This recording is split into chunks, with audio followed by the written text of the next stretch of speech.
Hello dear students, welcome back to my channel physics SPC alternating current का एक question. For the given circuit the current I through a battery when the key is closed the steady state has been reached h is. और ये चार choice रखे। देखो इसमें छोटा सा एलआर सर्किट का एक कंसेप्ट है, उस पर ध्यान दीजिए, फिर इस क्वेश्चन में कुछ नहीं रह जाता। एलआर सर्किट के बारे में छोटा सा कंसेप्ट है बेटा। ये देखो तीन सिचुएशन है, इसमें तीन केसेस हैं एलआर सर्किट के। डायरेक्ट बताऊंगा, पर ये 3 पॉइंट अगर ध्यान रखोगे तो बहुत सारे क्वेश्चन सॉल्व हो जाएंगे आपके। जैसे ये आपकी बैटरी है और ये की है आपकी, ये आर है और ये एल है। जिस की को क्लोज करते हैं दैट मीन्स करंट अगर इंक्रीज हो रहा हो, करंट ग्रोथ कर रहा हो, तब की बात कर रहे हैं। ठीक है, तो टी इक्वल टू 0 पर इसका अगर ये वी है तो ये जो इंडक्टर है ना t/0 पर, inductor behave as open circuit.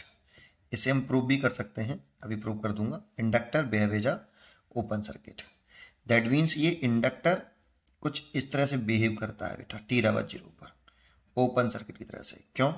अभी तो इसको थ्योरेटिकली अप्रोच समझ लेते हैं, फिर इसका मैथमेटिकली भी देख लेंगे t/0 पर ऐसा क्यों होता है। देखो t/0 पर जैसे ही इसे क्लोज करेंगे तो करंट ग्रोथ करना चाहिए, करंट में चेंज आएगा, तो ये इंडक्टर में फ्लक्स में चेंज आएगा। और फ्लक्स में चेंज आया, सडनली फ्लक्स में चेंज आया, तो इंडक्टर करंट में आई चेंज का अपोज करेगा अकॉर्डिंग टू लेंज लॉ। तो ये करंट को फ्लो नहीं करने देगा बेटा t/0 पर, करंट का अपोज करता है। एक इंड्यूस्ड डेवलप हो जाता है जो उसके करंट के बढ़ने का विरोध करता है बेटा, करंट का विरोध नहीं करता, करंट के इंक्रीज होने का विरोध करेगा। इसलिए इंडक्टर उस समय ओपन सर्किट की तरह से बिहेव करता है t/0 पर, करंट फ्लो नहीं करने देता है। इस वाली सिचुएशन में करंट 0 होती है। दूसरा केस होता है, ये दूसरे केस से ही आते हैं दोनों केस ऊपर नीचे वाले। ये प्रूफ मैथमेटिकल अप्रोच यहाँ पे दिखाई दे जाएगा आपको कि ये जैसे की मैंने की थी और ये की मैंने क्लोज कर दी है। करंट ग्रोथ की ही बात कर रहे हैं टी टाइम पर। जो करंट होगी इंडक्टर में आई, ये हमें फॉर्मूला लर्न होना चाहिए अच्छी तरीके से कि आई बराबर जो होता है आई नॉट, अगर ये वी है तो 1 माइनस ई की power minus R T by L. कुछ बच्चों को ये इस तरह से याद होता है I naught 1 minus T upon tau. और यहाँ टाउ जो होता है एल आर सर्किट का टाइम कांस्टेंट होता है L/R, इसे टाइम कांस्टेंट बोलते हैं बेटा। देखो इस आर को नीचे लेके आओगे तो यहाँ आएगा बेटा, और L/R की जगह पर ऐसे लिख सकते हैं। मैं ऐसे याद करता हूँ बेटा, ये करंट जब ग्रोथ कर रही हो सर्किट में तब होता है। अब सोचो इसी वाले फॉर्मूले में ये इस समय इसमें टी समय पर इतनी करंट होगी, अगर t/0 पुट कर दें इसमें तो t/0 पुट करने पर आई कितना आएगा, I0 1 माइनस ई की पावर 0। और किसी की भी पावर 0 होती है तो उसकी वैल्यू 1 होती है। 1 लिखेंगे तो 1 से 1 कैंसिल होगा तो ये 0 हो जाएगा। इस जगह 1 लिखो, 1 माइनस 1 तो 0, तो 0 हो गया। तो देखो t/0 पर करंट 0 है, inductor behave as a open circuit. तो एक हमारे काम का तो वैसा यही वाला पॉइंट है सबसे उस क्वेश्चन के लिए। एक पॉइंट और होता है, तीनों केस सुन लो फिर उस क्वेश्चन को आते हैं। क्वेश्चन में कुछ नहीं बचता बेटा, एक नहीं है, ऐसे बहुत सारे क्वेश्चन है आपके उसमें। एक सीखिए सारे खत्म। t टेंस टू इन्फाइनाइट पर अगर हम बात करें तो इंडक्टर अच्छा t टेंस टू इन्फिनिटी का मतलब है जब करंट ने स्टेडी स्टेट अटेंड कर ली हो, steady state that means current की वैल्यू मैक्सिमम हो गई हो, करंट का बढ़ना बंद हो गया हो। जब करंट का बढ़ना ही बंद हो गया, करंट में चेंज आना ही बंद हो गया, तो इसमें फ्लक्स में चेंज आना बंद हो गया, इंड्यूस्ड डेवलप होगा ही नहीं।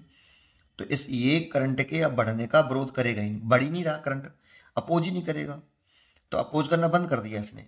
और इसका काम होता है बस करंट में आई चेंज का अपोज करना, तो उसने बंद ही कर दिया। तो इंडक्टर इस सिचुएशन में जो बिहेव करता है, behave as zero resistance wire, zero resistance conducting wire, conducting wire की तरह से बिहेव करता है, zero resistance conducting wire. That means बस ऐसे भी लिख देते हैं शॉर्ट सर्किट ऐसे। तो दैट मीन्स इस तरह से बना लो बेटा, कंडक्टर एक वायर की तरह से बिहेव करेगा जिसका रेजिस्टेंस 0 हो, और ये तो रजिस्टर लगा हुआ है उसे, ये अलग से नहीं होता है, ये इंडक्टर के अंदर ही होता है, आ रही है ना। इंडक्टर का रोल खत्म हो गया उसमें से, ऐसे बेटा। अगर इसका V है तो ये जो करंट आती है इस समय, ये V/R आती है, और ये मैक्सिमम करंट होती है बेटा। ये जो वैल्यू है ये I0 की वैल्यू होती है, I0 की। आप पुट करके देखो बेटा, I बराबर I0 1 - e⁻∞। तो किसी की पावर इन्फिनिटी उसकी वैल्यू 0, तो I0 आ जाएगा। और I0 की वैल्यू सॉल्व करने ये होती है V/R होती है बेटा। एक्चुअल में यहाँ पे अगर LR सर्किट है तो V/R होगा, ठीक है नहीं, पर I0 की तरह से याद करिए, जब यही एग्जैक्टली सर्किट होगा तब V/R होगा I0 की वैल्यू, ठीक है। ये एक्चुअल में आपकी कहानी होती है। इसमें आपको ये 2 पॉइंट पे ध्यान रखना है, ये मिडिल पॉइंट है आपका, ये 3 पॉइंट होते हैं ग्रोथ ऑफ करंट की बात करें तब। तो आपका यूज तो ये हो रहा है इसमें। चलो अपने मेन क्वेश्चन पर आते हैं। इसमें अब देखो, इसने कहा की क्लोज कर दिया, स्टडी स्टेट रन कर लिया उसने, तो कौन सा केस है सोच के बताओ। सॉरी, ये वाला केस लग रहा है स्टडी स्टेट वाला, ये वाला स्टडी स्टेट। इसमें inductor behave as zero resistance wire. तो जीरो रेजिस्टेंस की वायर जहां जहां इंडक्टर लग रहे हैं उनको आप एक सर्किट डायग्राम के तौर पर जीरो रेजिस्टेंस के वायर की तरह से बिहेव करा लो बस केवल। देखो एक बैटरी लगी हुई है ऐसे, और ये रेजिस्टेंस है, ये इंडक्टर है, इसको रिप्लेस कर लो एक जीरो रेजिस्टेंस के वायर से, और एक ये बन गया रेजिस्टेंस। ये भी इंडक्टर लग रहा है तो इसे जीरो रेजिस्टेंस के वायर से कनेक्ट कर दिया, ये रेजिस्टेंस लग रहा है, और ये रेजिस्टेंस है ये आपका। दैट मीन्स यहाँ पे जो इंडक्टर थे ये behave as a zero resistance wire, ठीक है नहीं। तो ये inductor behave as zero resistance wire study state में, हमेशा नहीं बेटा, है ना। तो ये 3 ओम हो गया, अब ये 3 ओम, ये अब करंट लक्ष्य का क्वेश्चन बन गया बेटा। ये आपका 30 वोल्ट है और ये करंट पूछ रहा है हमसे। तो देखो ये तीनों किस में आ गए बेटा, पैरेलल में। तो पैरेलल में लिख लो 1/R dash is equal to 1/3 plus 1/3 plus 1/3, that means 3/3, that means R is equal to 1 ohm. अब इन तीनों का कॉम्बिनेशन कर लेंगे तो सर्किट डायग्राम कुछ इस तरह से बन जाएगा। ये 1 ओम हो गया और ये 2 ओम है, ये करंट है, और ये 30 वोल्ट की बैटरी है। तो टोटल करंट, ये दोनों सीरीज में हो गए अब, तो टोटल करंट बराबर total EMF 30 volt upon total resistance, total current equal to total EMF upon total resistance 3, तो 10 एम्पियर करंट आ गई। क्वेश्चन छोटा सा था, है ना, इसको करने में समय नहीं है, ये चीज पता होनी चाहिए। अगर आपको पहले से आती थी तो फिर आपने वो क्वेश्चन कर ही लिया होता पूरा पहले से ही। सबसे बड़ी बात ये थी, और ऐसे इसमें बहुत सारे क्वेश्चन हैं बेटा, पढ़ते रहिए और खुश रहिए।